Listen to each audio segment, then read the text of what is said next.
Welcome to NFL Daily, where the kids are all right. We don't have Greg Rosenthal here today. He's seeing his family. I'm Jourdan Rodrigue. I'm in the Chris Wessling podcast studio, joined by the great Nick Shook. Nick, we're in charge today. We are in charge. No rules. Pizza rolls in the oven. Hopefully we don't burn the house down. Here we go. I'm just sliding around the house, Tom Cruise style in socks, playing music as loud as I can, wearing sunglasses, eating all Building of the food in the forts. fridge, building pillow forts.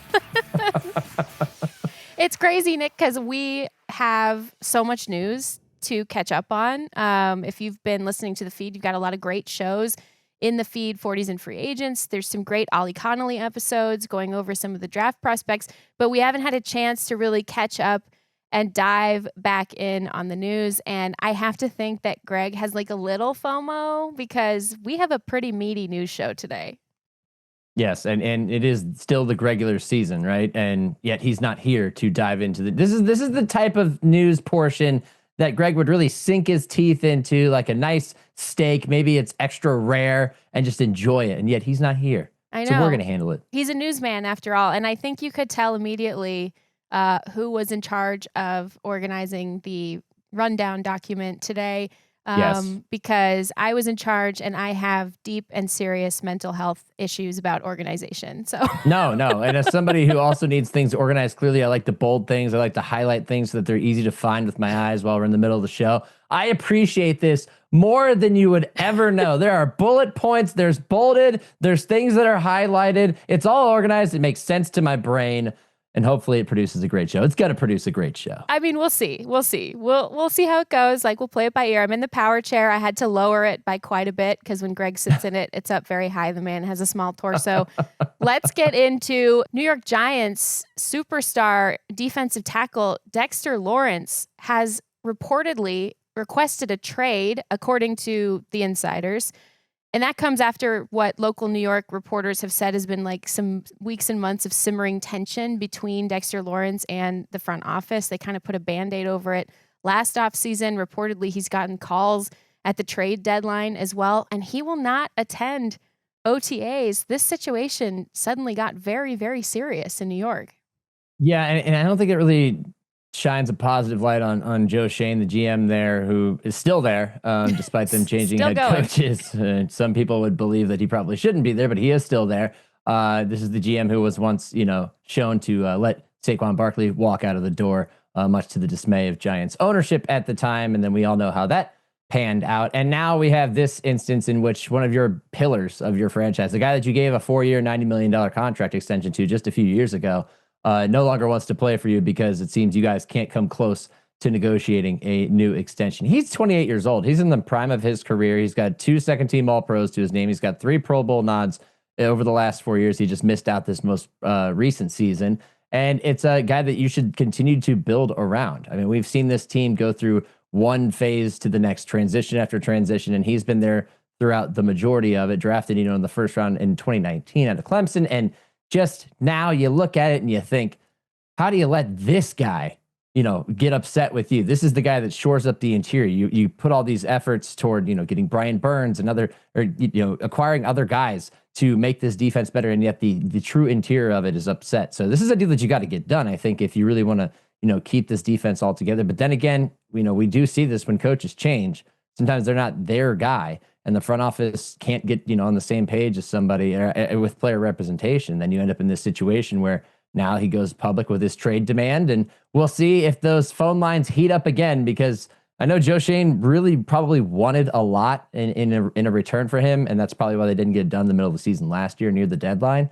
And now is the perfect time to put together a Godfather offer for a player like Dexter Lawrence. Yeah, and 28, as you mentioned, he's still got, a lot of good years left. And he is somebody around whom they've built this complementary puzzle piece, or attempted to, where of all the things that were not creditable, to use a Greg word, about the Giants over the last couple of years, that defensive line absolutely was and has been. Yes. And Dexter Lawrence being the cornerstone of that. I like to think that maybe the Giants and Dexter Lawrence's camp actually got a peek at our very detailed rundown before we had the show, because later in the show, we do have a brief segment coming up called Beef We Love. And so now, obviously, there is beef very much out in the open between the New York Giants and Dexter Lawrence. Shuck, I'm kind of curious about who you think should be in on this. If this does continue to unfold, if this isn't just sort of a play for getting more money, if this actually does result in a trade, I'm kind of curious who you think should be in. In my opinion, I think the Panthers should be making phone calls. They already have that relationship between Dan Morgan and Joe Schoen do have that relationship. And yes, they already have Derek Brown, but they could really benefit from having a complementary interior player to Derek Brown, who is more than a role player, as A'Shawn Robinson and Bobby Brown III have been. And they really are beefing up around the edges there as well.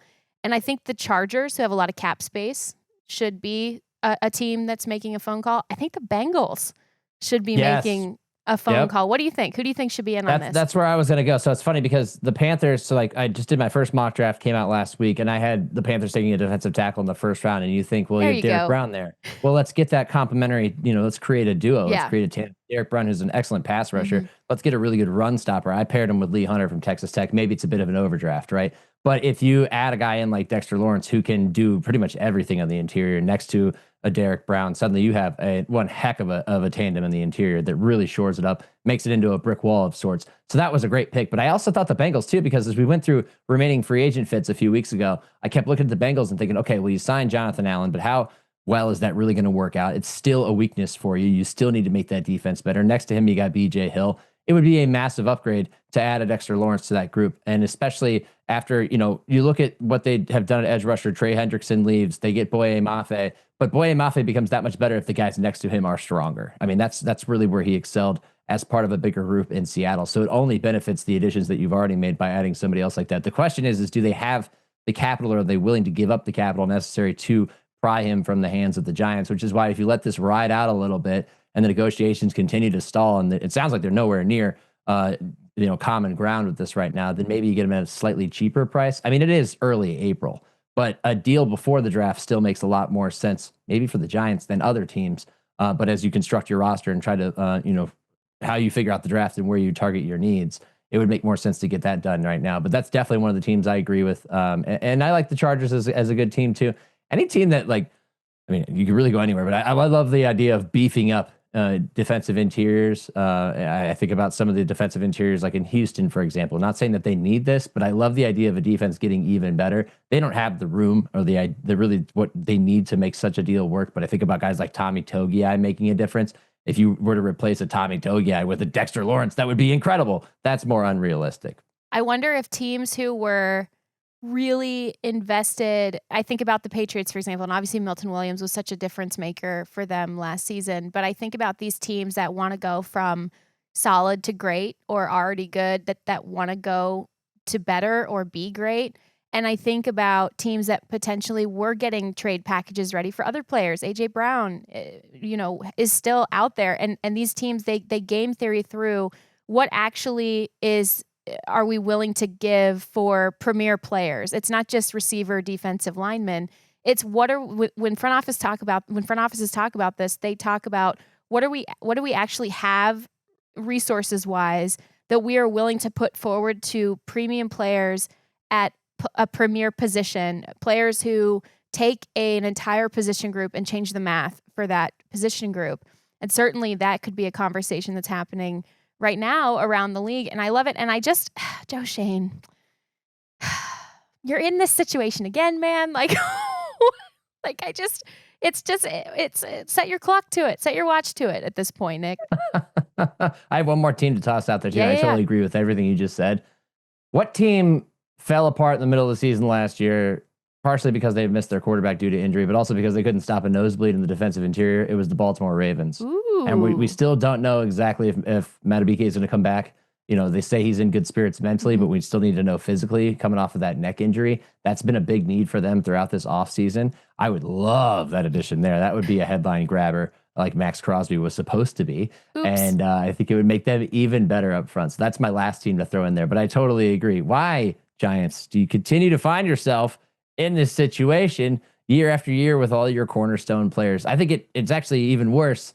I know Saquon Barkley had a career year right after he left, but I think it's even worse that this guy, a homegrown, developed guy that you've already handed one extension, is suddenly now not wanting to be there anymore because you can't figure out how to pay him. The irony that it would be, too, of John Harbaugh, now the new head coach of the New York Giants, losing a cornerstone piece to the team that chasing him off to the Ravens. Gently escorted him out the door. Okay, as Greg, I'm going to do a Greg impression. Are you ready? I'm going to pull out a couple of these through the course of the.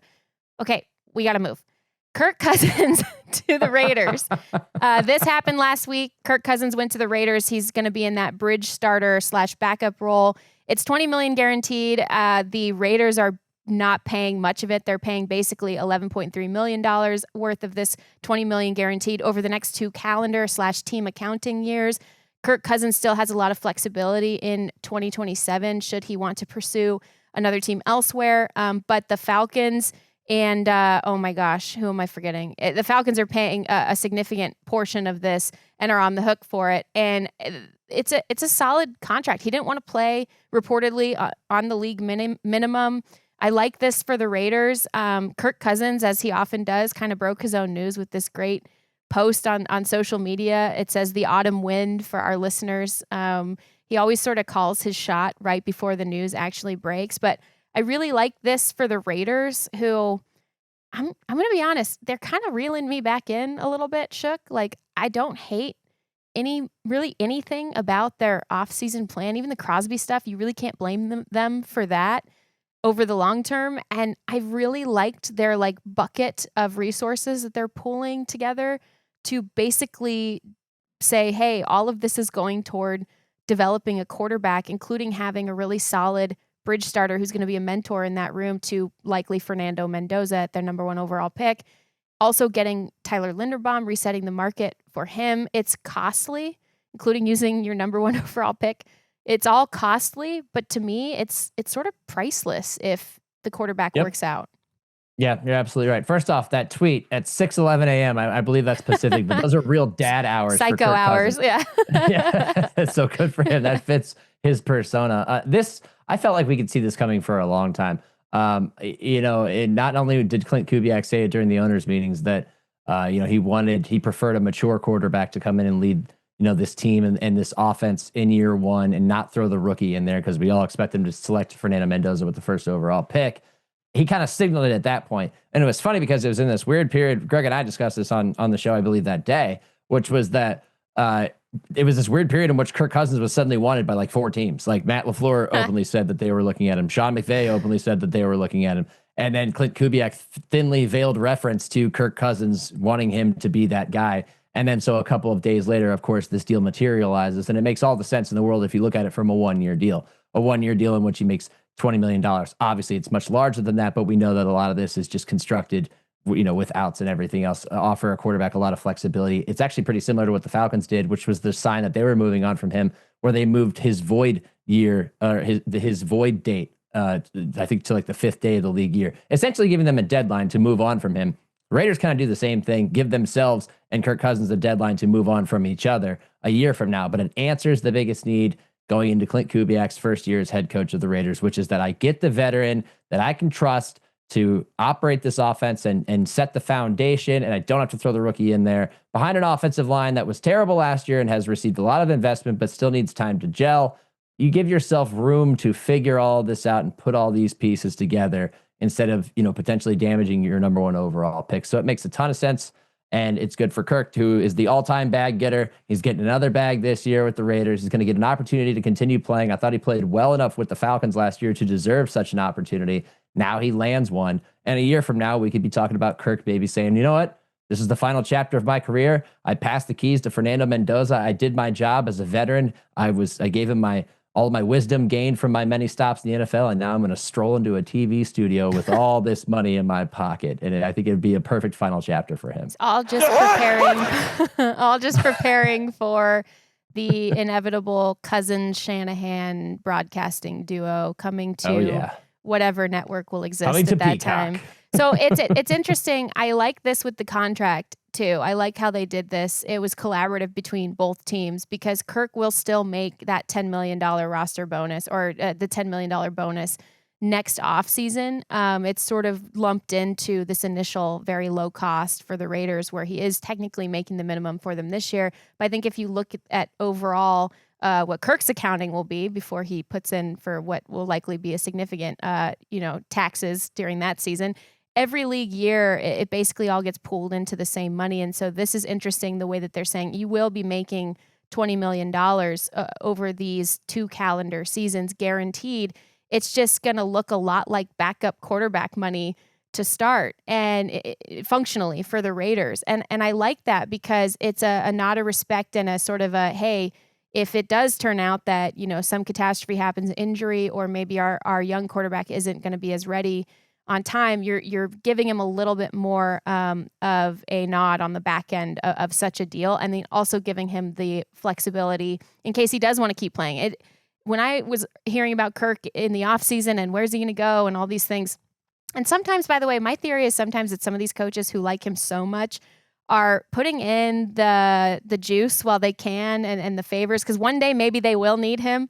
It's like, hey, remember that one time at the league meetings when I helped give you a pay bump because we increased, got you paid, dog. Yeah, because we increased the bidding war, so to speak, or the perception of one around your status. You remember that time? I think that it's interesting because Kirk, what I would hear this offseason is he has no intention of A, being a backup for long, or B, he still feels like he's got a lot of football left in him. And I think a lot of these quarterbacks do. They feel like that every season this time of year. But good for Kirk. He keeps rolling. He keeps going. I don't know how much we're actually going to see of him this year. $1.3 million in 2026 for the Raiders doesn't really say this guy has to be our starter, but it's a great just in case for the Raiders. And people say all over the league that they learn, even if the guy's not teaching them specifically or being a mentor specifically to them. You hear all the time about watching habits in a quarterback's room, in a receiver's room, in any of these rooms where they have veteran players. Watching habits and making those habits your own can be really, really helpful for the long term. So good for Kirk. We, keep going. Time has no meaning and is irrelevant and a construct. And keep stacking them checks, Kirk. We love it. On to a more serious topic. Shook, I'm glad you're here to talk with me about this. I know that Greg and Patrick have talked about it. We've talked about it a little bit on the show as well. But last week, the news broke that Puka Nacua, the Rams star receiver, checked into a holistic care facility. Just want to say that his lawyer said he's been there since March. And also a team source confirmed that to me. He's been there for some time. And before this latest lawsuit that alleges he made an anti-Semitic comment and also bit two women while intoxicated came out. So I wanted to get into this a little bit because there's layers to it. And obviously, first and foremost, Puka Nacua has a lot of learning and growing up to do this offseason. That's one truth. But another truth on this, obviously, is you hope on a human level that the care, if there is a substance issue, if there is something beyond the mental or some of the off-season exploits that does need to be addressed, you hope that a person gets care for that. Nick, the other truth of this though is that there's been a lot of mistakes and a lot of just bad stuff that Puka Nacua has been out there and getting into, including starting even in the middle of the season with his anti-Semitic dance that he did on a live stream that's known for platforming people with that opinion and also white nationalists. Puka later said that he did not know what that dance meant. And these allegations that came out in this latest lawsuit would have placed the timing less than 3 weeks after his public apology for that dance and for that live stream.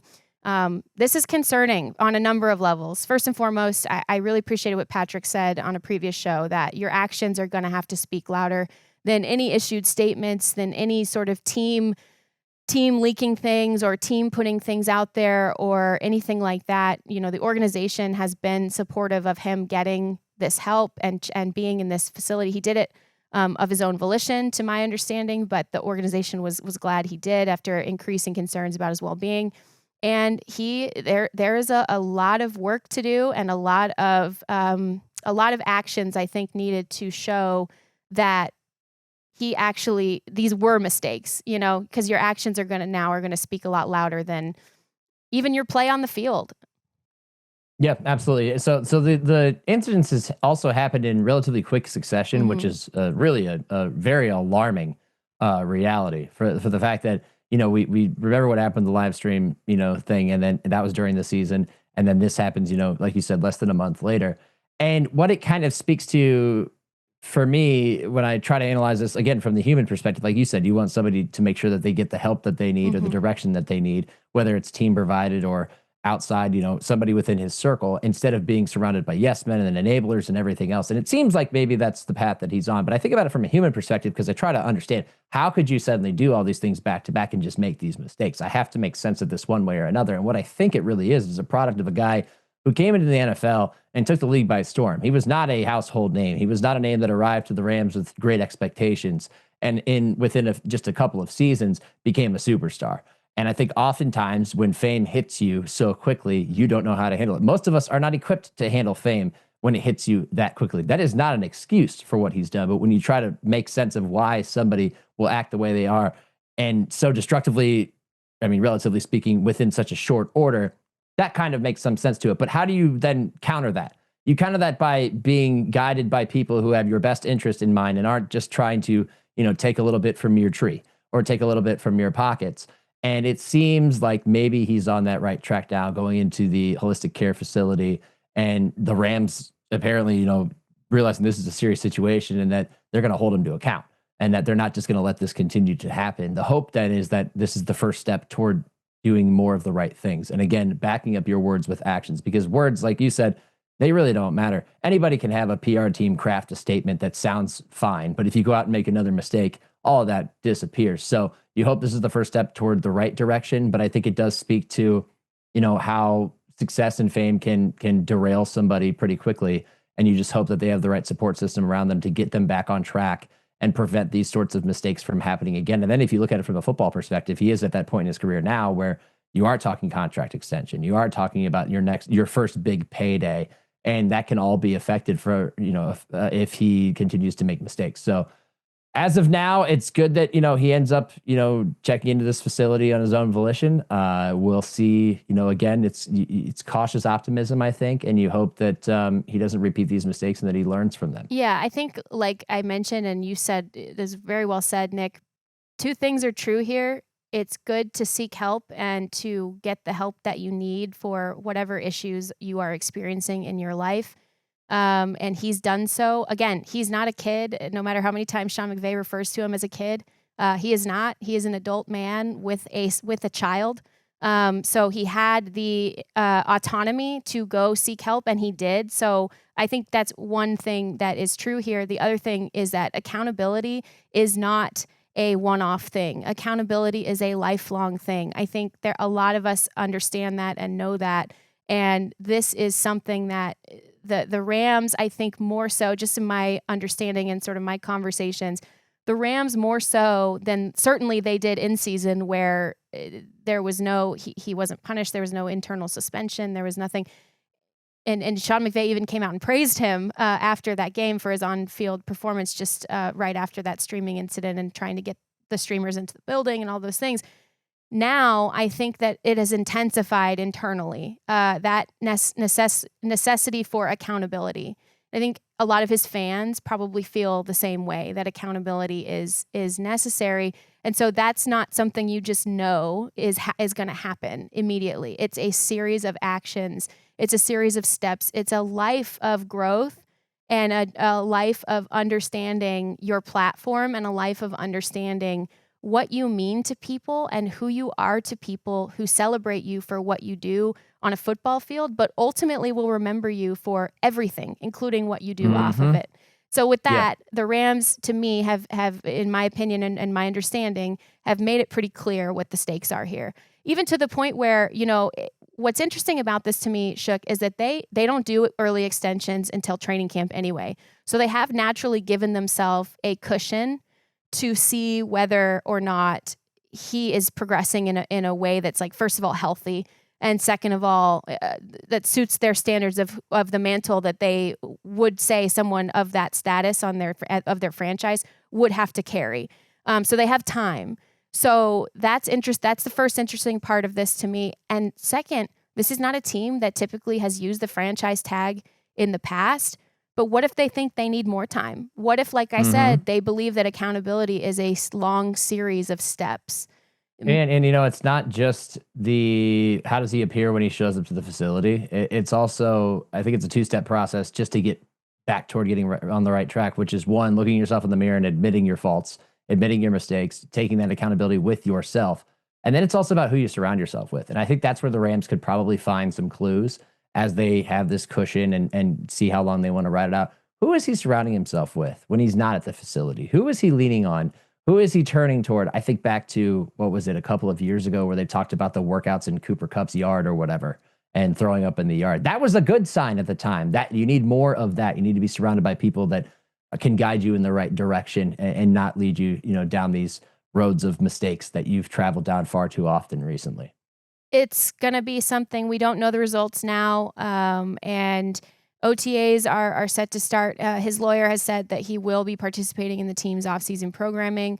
I'm sure that the beat reporters will have a lot of questions, continued questions. Curious how the team will handle this as well from an optics standpoint, let alone from an internal standpoint. So just something that's going to continue to be a really big story in the NFL, and one, like I said, a lot of layers to it and a lot of nuance to these types of things.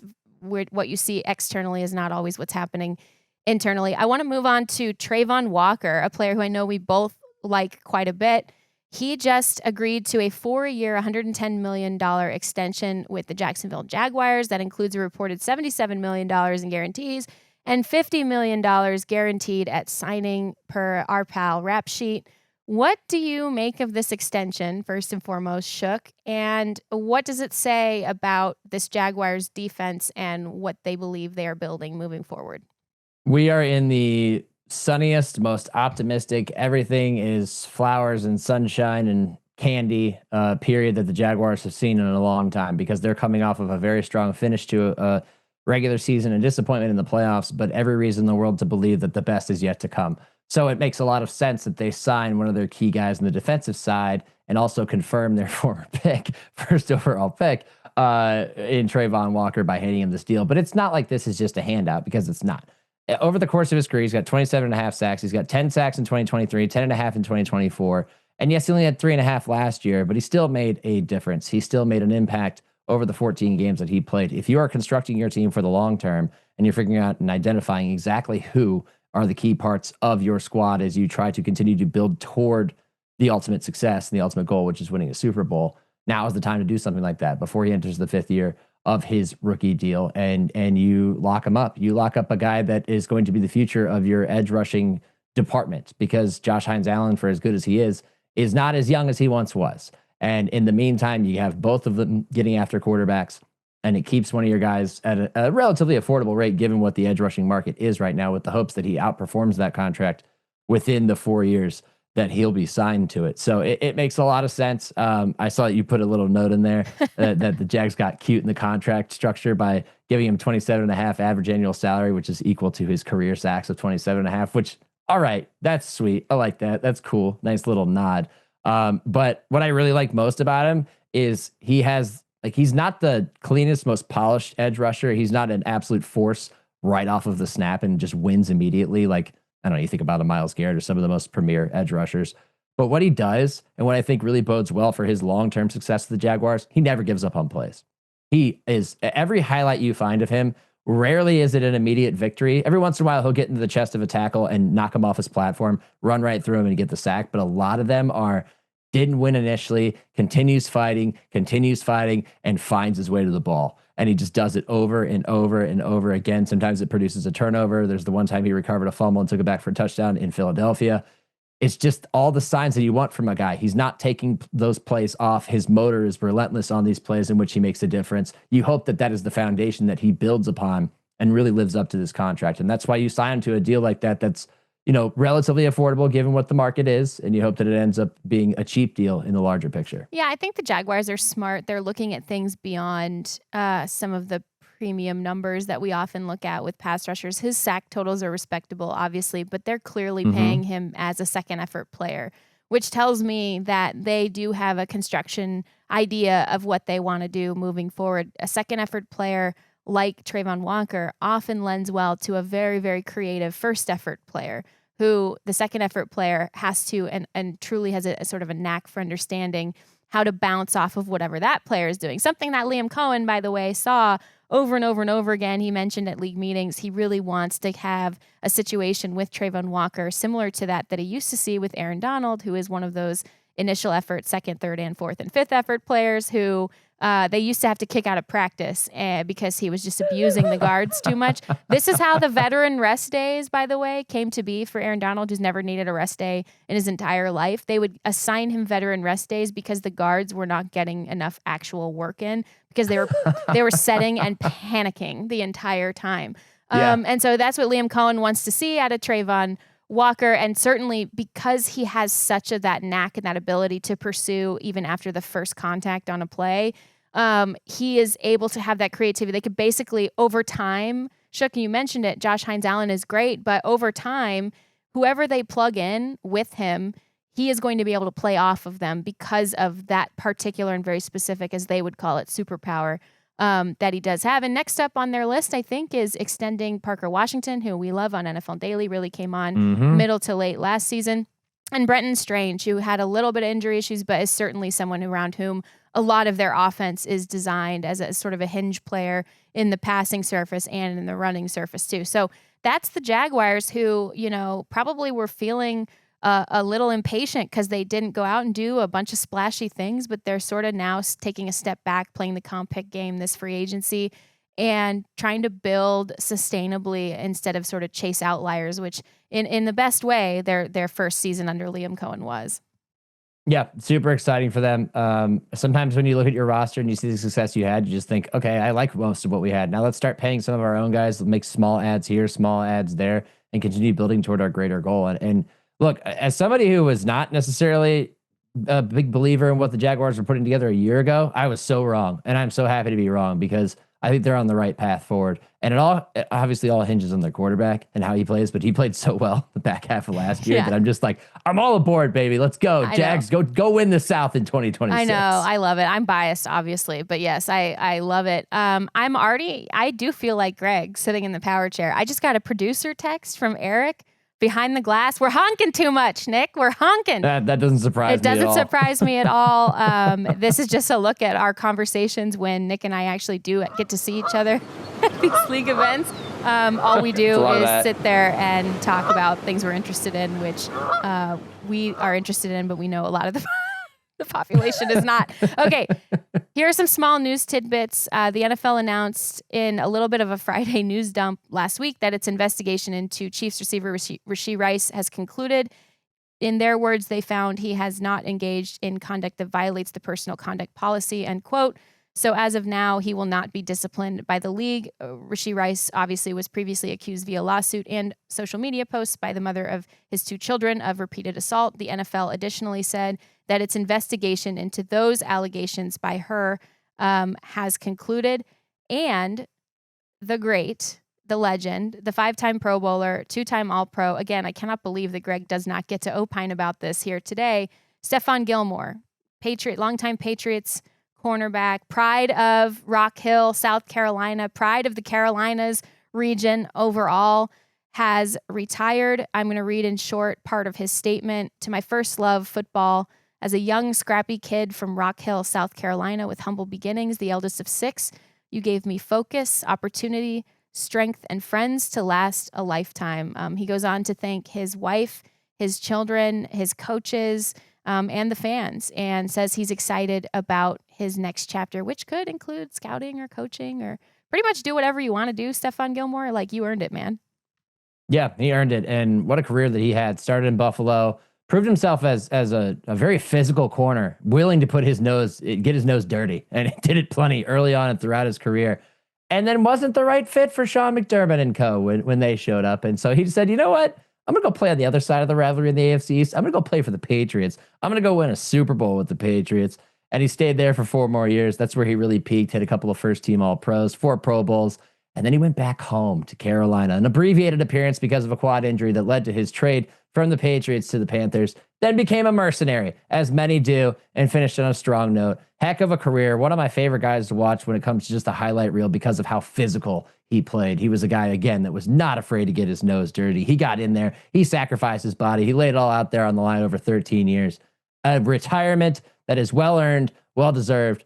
Excited for what's next for him and the pride of the South Carolina Gamecocks, Stephon Gilmore. And, sneaky best Twitter username handle combo, Gillylock and Bump and Run Gilmore, which 2 things that, if you know, it's good stuff. It's true. I can't believe Greg.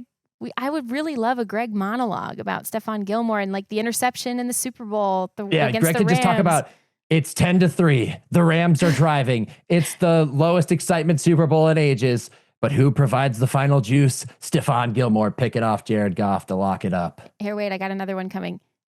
And we are so back. And then I try not to say my Patriots fan. That's my Greg. There's my other Greg impression. I know the listeners are going to love that one. Do we take a break, Eric? Well, I don't know. The kids are in charge. I feel like Yes, please take a break. Please take a break. Please. Please, for the love of God, take a break. Okay. We're going to take a quick break, and then we're back on the other side of NFL Daily, Kids Edition, with Beef We Love.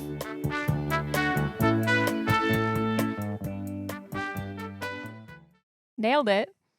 Second down and 10. There was a guy who wore number 21 for the Patriots with a saving interception in an end zone to our right several Super Bowls ago. Now Goff with 3 to the left. Takes the snap. Harmon on a blitz. Goff throws it to the right. Gilmore's there. Yeah. Intercepted at the 4. Harmon forced the pick, and Gilmore comes up with it. His second of the postseason. What a call. And possession of the Patriots. What a call by Brian Flores. Pressure on number 16. You knew the kid was going to crack, and he did there. And what a play by Gilmore. Let's go. Back on NFL Daily. And what a call. What a game. What a moment. Stephon Gilmore told ESPN's Mike Reese that was probably the favorite moment of his career. Shook. What a player. What a legacy. Happy for him. 2 things that really pop out there for me, Jourdan, real quick. Number 1, Zolak. Always talking over Sochi on the call, even in the Super Bowl way back then. Of course, yeah. And then number 2, he made another great play the year before. He broke up the 4th down pass from Blake Bortles that sent the Patriots to that Super Bowl. So, primetime clutch player. He'll never forget that? Blake Bortles. Okay, so the segment we're going to do today, you and I love offensive line and defensive line analysis. And we also love petty arguments among professionals. So we've combined those 2 passions of ours into a segment that we have named Beef We Love. So, Shook, I'm going to tee you up to start. What is one beef that you love? One beef is really, it's not an argument necessarily, but it's an appreciation for some red meat. Some real protein here and some teams that desperately needed to up their protein intake. We're going with 3 different teams that invested in the offensive line this offseason. First up, they weren't graded the worst, but they were undoubtedly the worst. The Las Vegas Raiders. They had a terrible offensive line last year. If you need proof, go look at Geno Smith's interception numbers or go look at Geno Smith's demeanor by the end of the season. They were terrible. Since then, they overpaid Tyler Linderbaum, and I say overpaid respectfully, if not with a bit of a compliment, because they had to pay the tax to get Tyler Linderbaum to leave the Ravens to go to the Raiders. It trades the black and purple for the silver and black, makes as much $8 million more per year than the next highest paid center. And it's all going to be worth it if they can hold up. They also added Spencer Burford, the interior offensive lineman who was previously with the 49ers. So they're shoring up their offensive line as they bring in Fernando Mendoza and now Kirk Cousins, as we discussed earlier. Another team that invested in their offensive line out of necessity, the Cleveland Browns, because they had a bunch of veterans who were headed out, who had some void years added to their contracts, who they weren't going to be able to keep. Wyatt Teller, you're gone. Ethan Posick, you're gone. Jack Conklin, you're gone. and they needed to sign a lot. So what do? They trade for Titus Howard. They hand him a contract that's probably too expensive for what he's actually going to do, but they answered the situation at right tackle immediately. Zion Johnson, an ascending guard. They sign him to fill in at left guard, and then they go get Elton Jenkins, who, if he can stay healthy, will be one of the better interior linemen in the NFL. 3 out of the 5 spots addressed right away in the offseason. The situation they created, Shook. Please don't leave this part out. Oh, don't worry. Don't worry. The Browns are never without sin in my world. Trust me. Your beef is my beef and everybody in Cleveland's beef. But at least they did something to try to make up for it. And lastly, the Chargers. A little bit lower level, but we already knew that they had good tackles. Very good tackles. Rashawn Slater, Joe Alt. When they're there, they're a better offense. We saw what happened even when they just got Alt back last year before he got hurt. And if you remember the Chargers' evisceration of the Vikings in prime time before Alt exited for the rest of the season, they invest in the interior because you're only as strong as all 5. So they get Tyler Biotish and they add Cole Strange, a guy who I was pretty high on coming out of college that never really quite stuck with the Patriots. Now he comes in there with a fresh opportunity to add some depth, because my biggest complaint with the Chargers over the last 5 years has been, yeah, your starting 5 might look okay, but I know your depth is poor. So they get a little bit deeper there, and hopefully it bodes well for them, and hopefully they can avoid the injury bug. So I love investment in the offensive line. That's the beef that I love. I love that. There he is. Giving you meat. It's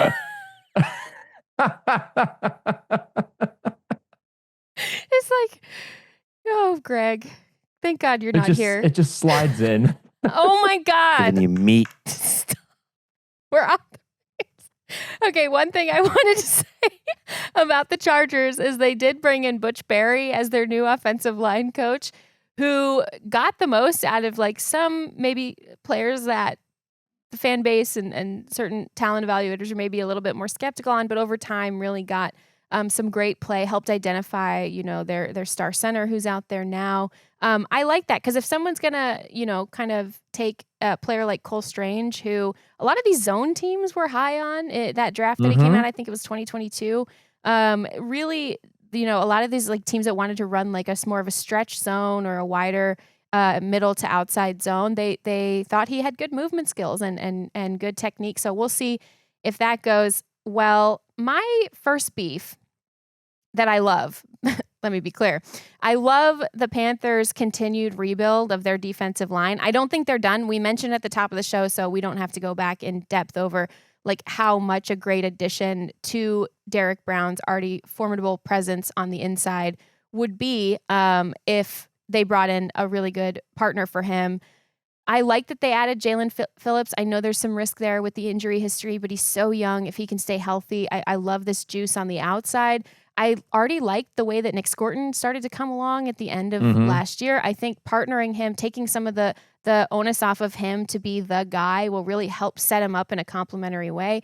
Bobby Brown is a good interior like role player, but I would really love to see them continue to add on the interior. We mentioned them as a should go or should at least pick up the phone for a call on Dexter Lawrence. I do think this is a position they could hit the draft to find an above average player here in the higher rounds. This is beef I love. This is building in a complementary way, in the right way around your stars, not being afraid to invest in positions that really, really matter. The literal meat and potatoes positions up front. I love it. This is beef I love. What is your next beef? Looks beefy. I should have known what we were getting into with this. How many beef sound drops do we have? Looks beefy. Oh my God. Well, this one's beefy, and it's beefy in the, I guess, the Urban Dictionary form, which is we got conflict. Jauan Jennings decided to be the heel of the NFL last year. Jauan Jennings versus the world. And by that, I mean the football world. We remember the altercation he had with the Browns when Malik Collins was on the cart and Jauan Jennings was talking trash. And Shelby Harris was very angry about it and let the world know afterward how he felt about it. I remember ... and I want that known. Let it be known.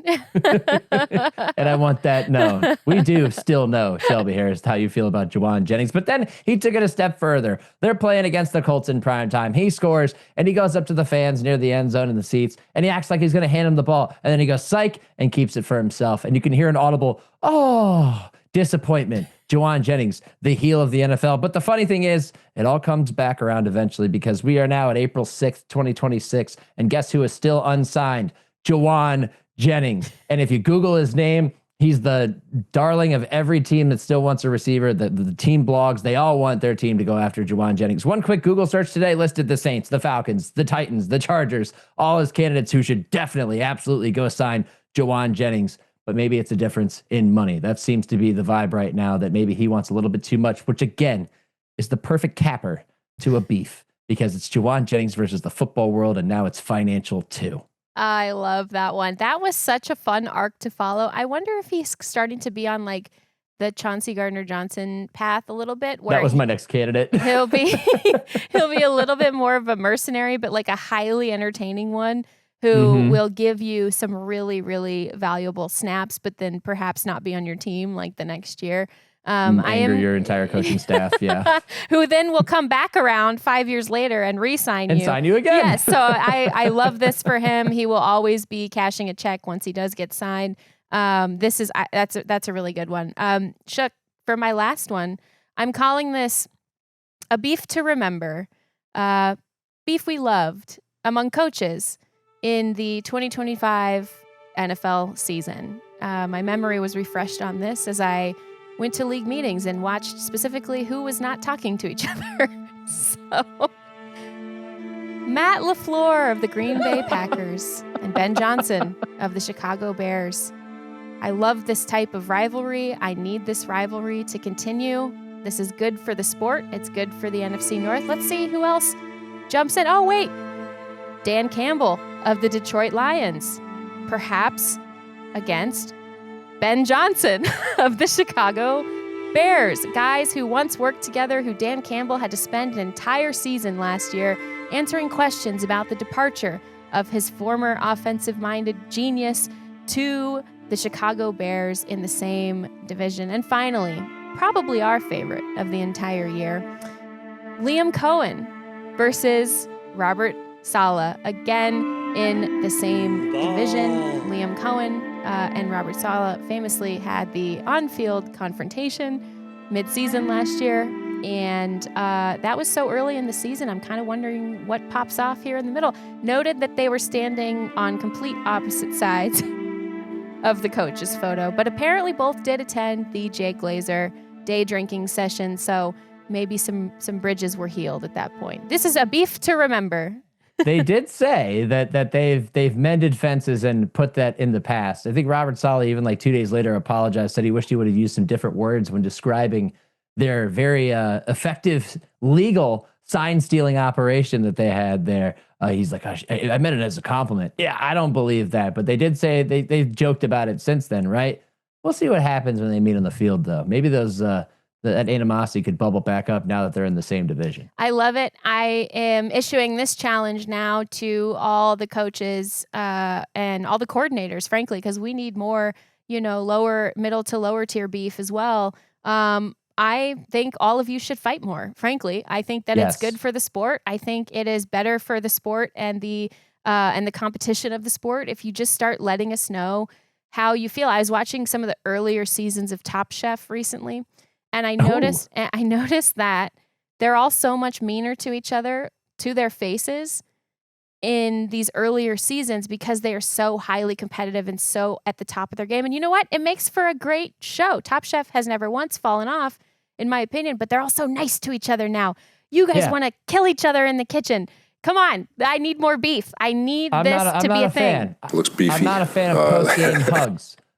Yes, this needs to be the beefiest. USDA prime cut beef next year. Coaches, find an enemy, find a rival. Find an enemy. To quote Robert Saleh, who was quoting somebody else, if you ain't got haters, you ain't popping. Okay, build haters. I need it. We need it. Nick, how do you think this went today? Do you think we nailed the show, or do you think it's like I'm giving it like you're a 10?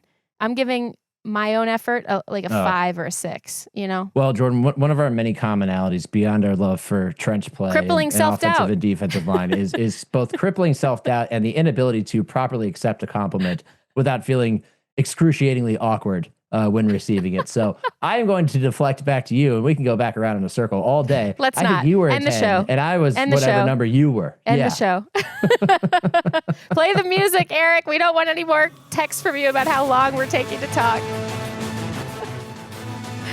Okay, next in your feed, you will see 40s and free agents with Greg Rosenthal, DJ, and Ollie. That's the trifecta. I cannot wait to listen to that. Thanks for putting up with the kids. The kids are in charge today.